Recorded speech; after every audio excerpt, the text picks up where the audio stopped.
Hey everyone, so for today I thought we could have a look at making a sandwich.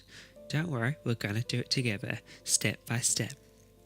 Sometimes when we're hungry we may try and delay making food because we'd rather carry on with the activity that we're currently doing at the time. For example, maybe in the middle of the games or maybe watching a movie when it comes near to lunchtime. Alternatively, maybe it's just overwhelming to think about what to make. Too many options. What to put in it? Do I have the ingredients? Where's the recipe that I need?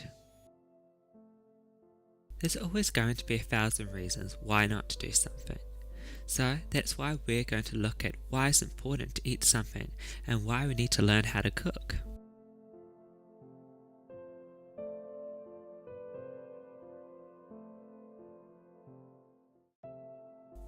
So why is eating so important? Imagine you're like a car. Now what does a car need in order to keep running?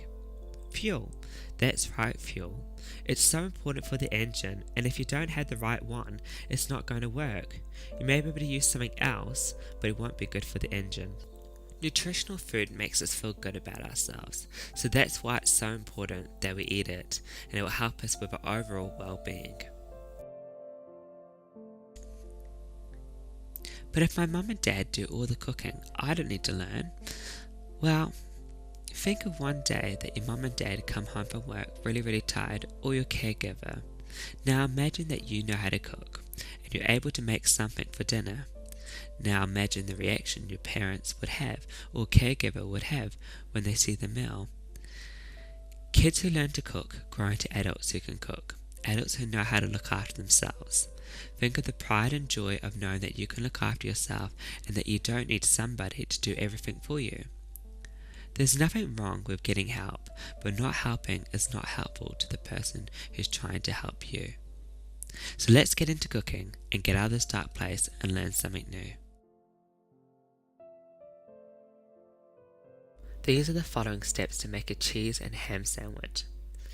Enter the kitchen, find a clean surface to work on. Wash your hands with hot soapy water. Dry hands. Grab a chopping board.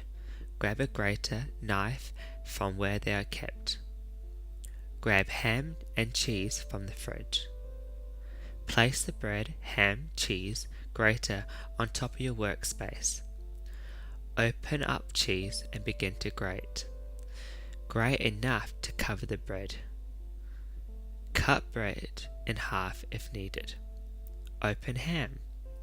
Place ham on bread, enough to cover the bottom. Wash hands again after touching meat. Place grated cheese on top. Place top slice of bread on top. Go to the cupboard where your plates are kept. Grab a plate. Place your plate near the chopping board. And then finally place your sandwich on top of the plate. Well done, you have made a cheese and ham sandwich. So last thoughts. Make this a regular thing so it's not such a challenge to do it. Make a timetable of when you're going to make some food, and a timetable for when you're going to do activities like playing games, swimming, and so on. So remember, there's nothing to be afraid of in the kitchen. Food is good for you, especially when it's the right fuel. Thanks for watching this video, and I hope you have an amazing day. Remember, step out of your little hiding place and try something new today. You never know. You might like it.